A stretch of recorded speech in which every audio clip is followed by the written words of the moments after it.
안녕하세요. 오늘은 다육이 풍성하게 자구 많이 만드는 방법에 대한 이야기를 해볼까 합니다. 자구를 많이 만드는 방법은 여러 가지가 있습니다. 잎꽂이로 군생을 만들거나 아니면 적심을 통해서 자구를 태어나게 하거나 아니면 생장점을 없애서 자구를 만드는 방법이 있는데요. 지금 영상에 보이는 누다 같은 경우는 중간 줄기, 본 줄기를 잘라 가지고 태어난 적심군생이라고 생각을 하시면 됩니다. 지금 적심군생으로 키우면서 제가 이 지금 영상에 보이는 누다 같은 경우는 잎꽂이로 태어난 친구거든요. 잎꽂이로 태어났기 때문에 줄기가 약합니다. 약한 줄기를 계속 키우게 되면 결과적으로 오랫동안 키우게 되면 그 수영이 멋지지 않기 때문에 이런 경우는 대부분 본 줄기를 잘라 가지고 군생으로 만들어서 키우는 게 예쁜 모양을 만들 수 있는 방법이라는 말씀을 드리고 싶고요. 지금 영상을 보면 그렇게 예쁘지 않습니다. 수영이 참 예쁘지 않고 우짜란 것 같기도 하고 예쁘지도 않은데 왜 영상에 나왔을까 라는 궁금증도 가지고 계시는 분들도 있을 겁니다. 저 같은 경우는 잎꽂이로 키우는 다육이들 같은 경우는 아까도 말씀드렸듯이 줄기를 자릅니다. 줄기를 자를 때는 아래 잎을 하나 남긴 상태에서 잘라줍니다. 이 아래 줄기 아래 부분에 잎이 하나도 없다 그러면 그 줄기는 고사하게 됩니다. 예를 들어서 이 수연 얼굴을 보시면 아시겠지만 수연 줄기, 이 줄기에 잎이 하나도 붙어 있지 않은 상태에서 줄기를 잘라버리면 줄기가 고사가 될 가능성이 50% 이상입니다. 그래서 이 적심을 할 때는 이 줄기를 기점으로 해 가지고 자르는 아랫부분에 잎이 꼭 남아 있어야지만 군생으로 새로운 새순이 돋는다라는 말씀을 꼭 드리고 싶습니다. 이건 적심을 할 수 있는 기본적인 방법 중에 하나고요. 이 다육이를 처음 키우는 분들 같은 경우는 이 부분을 좀 몰라서 아주 다 잘라버리는 분들이 있는데 그럴 경우 줄기가 고사될 가능성이 있다. 꼭 기억해 두시기 바랍니다. 그리고 이 줄기를 자를 때는 이 목질화가 되어 있는 지금 아까처럼 이렇게 아메치스처럼 줄기가 이렇게 목질화가 되어 있는 줄기를 자르면 새순이 새로운 자구가 나올 가능성이 희박해지고 많은 자구가 태어나지 않습니다. 이 잎꽂이로 태어난 이 자구들 보통 5cm 정도 되는 작은 식물들을 잘랐을 때 새순이 더 빠르게 올라옵니다. 지금 영상에 보이는 누다 같은 경우도 이 안쪽을 보시면 아시겠지만 안쪽을 본 줄기를 잘라버리고 나서 새로운 줄기가 나와 있는 것을 이렇게 볼 수 있죠.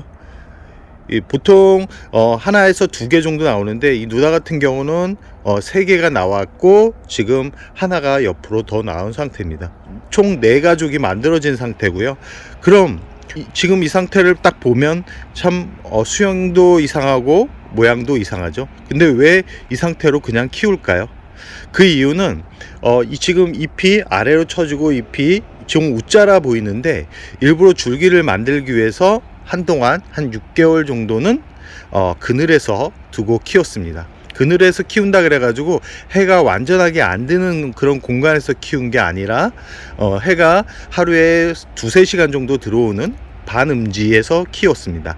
반음지에서 키우면서 이렇게 줄기를 만들어 놓은 상태고요. 이 바닥에서 붙어 가지고 서서히 키워도 되지만 시간이 많이 걸리고 그리고 이렇게 잎꽂이로 태어난 품종들 같은 경우는 대형 군생으로 만들기가 쉽지 않습니다. 그렇기 때문에 인위적으로 그늘에서 키우면서 이렇게 줄기를 만들어 가지고 수영을 만들어 가는 게 더 빠르고 예쁘게 키울 수 있는 방법입니다. 그럼 왜 잎을 따주지 않았을까요? 이 건강한 잎을 인위적으로 따게 되면 이 줄기 부분에 상처가 생기는 부분도 있지만 줄기가 두꺼워지지 않습니다. 두꺼워지지 않고 가늘게 자란다라는 것을 꼭 기억해 두시기 바랍니다. 최대한 모양이 예쁘지 않고 지저분해 보이지만 최대한 잎이 자연스럽게 마를 때까지 잎을 그냥 두는 게 좋습니다. 내가 생각하는 줄기 두께가 만들어졌다 그러면 그때 잎을 떼어 가지고 이 목질화를 만드는 것도 방법이지만 이 누다처럼 이렇게 잎꽂이로 태어난 그 식물들 같은 경우는 목질화를 빠르게 만드는 게 좋은 것만은 아니라는 말씀을 드리고 싶습니다. 이렇게 본 줄기를 자르는 그 적심이라는 방법을 통해서 이렇게 풍성한 군생을 만들 수 있습니다. 그러고 풍성한 군생을 만들 수 있지만 계절적으로 봤을 때는 지금 시기에 본 줄기를 자르기보다는 생장점을 없애는 방법을 통해서 자구 번식을 하는 게 더 좋다라는 말씀을 드리고 싶습니다. 생장점 제거는 줄기 제거와는 약간 다릅니다. 생장점을 잘라버리면 생장점 아래 부분에 있는 줄기를 그대로 사용하는 부분이 있기 때문에 원하는 줄기 크기에 맞는 대상을 골라가지고 그 생장점을 없애버리면 그 기점으로 해가지고 새로운 자구가 나오면서 퍼집니다.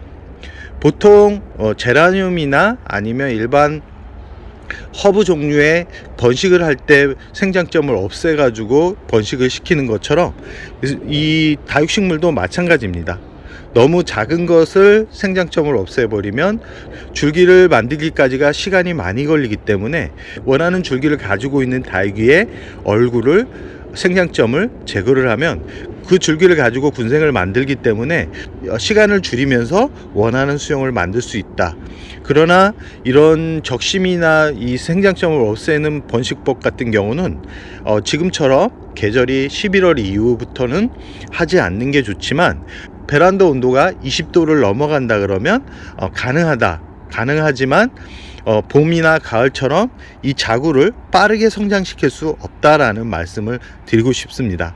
다육이를 키우면서 지루함 때문에 가끔은 실험 정신이 강한 분들은 겨울에도 적심을 하고 생장점을 없애가지고 자구를 만들어내는 방법을 종종 사용하시는 분들이 있습니다. 그러나 생각만큼 성장을 하지 않기 때문에 꼭 봄, 가을에 해주는 게 좋고요. 이렇게 적심으로 태어난 자구 같은 경우는 영양분을 끌어올리는 이 힘이 약하기 때문에 분갈이 용토는 일반 다육이 분갈이 용토보다는 상토 비율을 좀 높여가지고 상토를 약 50% 정도 넣고 분갈이를 해준다 그러면 이 조금은 더 빠르게 성장을 시킬 수 있습니다. 그리고 잎꽂이 같은 경우도 이 일반 이 통기성이 좋은 재료로 이 분갈이 용토를 만들어주면 잎꽂이들은 정말 안 큽니다. 결국은 땅에 붙어 있다가 소실될 가능성이 높기 때문에 그런 잎꽂이로 태어나거나 아니면 이렇게 생장점을 제거해서 태어난 자구들 아니면 적심을 통해서 태어난 자구들을 키우기 위해서는 이 상토 성분이 높은 분갈이 배합법을 통해서 키우는 게 좋다라는 말씀을 드리고 싶고요. 그리고 강한 햇살이 이 다육이를 예쁘게 만든다는 것은 누구나 알 수 있습니다. 그러나 다육이를 키울 때는 다육이를 내가 원하는 만큼 풍성하게 키우기 위해서는 강한 햇살보다는 반음지에서 놓고 키우는 게 얼굴을 만들 수 있고 크기를 만들 수 있고 풍성하게 만들 수 있는 시간을 최대한 짧은 시간 안에 만들 수 있다는 거 꼭 기억해 두시기 바랍니다. 이 어린 잎들 같은 경우는 강한 햇살이 좋지 않습니다. 반음지에서 키워야 원하는 사이즈의 얼굴을 만들 수 있고 원하는 크기를 만들 수 있다는 거 꼭 기억해 두시기 바랍니다. 군생을 만드는 방법은 많습니다. 쉽습니다. 그러나 성장기 봄, 가을에 해주라는 말씀을 드리고 싶고요. 이 생장점을 제거하기 시작하면 모든 식물을 제거하는 습관이 생깁니다. 그렇기 때문에 예쁜 얼굴을 가지고 있는 그런 다육이들은 생장점을 없애는 그런 번식법보다는 역가지를 제거해서 번식하는 그런 방법을 사용하는 게 좋습니다. 특히 이 목질화가 된 다육이들을 잘라가지고 번식하겠다는 생각을 하고 계신 분들 같은 경우는 그냥 하나 구입해 가지고 새로운 모양을 만들면서 키우는 게 더 좋다라는 말씀을 꼭 드리고 싶습니다. 오늘은 다육이를 풍성하게 예쁘게 키울 수 있는 번식법에 대한 이야기를 해봤습니다. 다육이 번식은 봄, 가을에 해주는 게 좋다라는 말씀을 매번 말씀드렸습니다. 그러나 지루하고 성장하지 않는 다육이들의 스트레스를 받는다 그러면 베란다 온도가 20도 정도를 유지한다 그러면 한번 겨울에도 한번 시도해 볼 만하다라는 말씀을 드리고 싶습니다. 그러나 생각만큼 자라주지 않는다라는 거 꼭 기억해 두셨으면 좋겠습니다. 그럼 오늘의 영상을 여기서 마무리할까 합니다.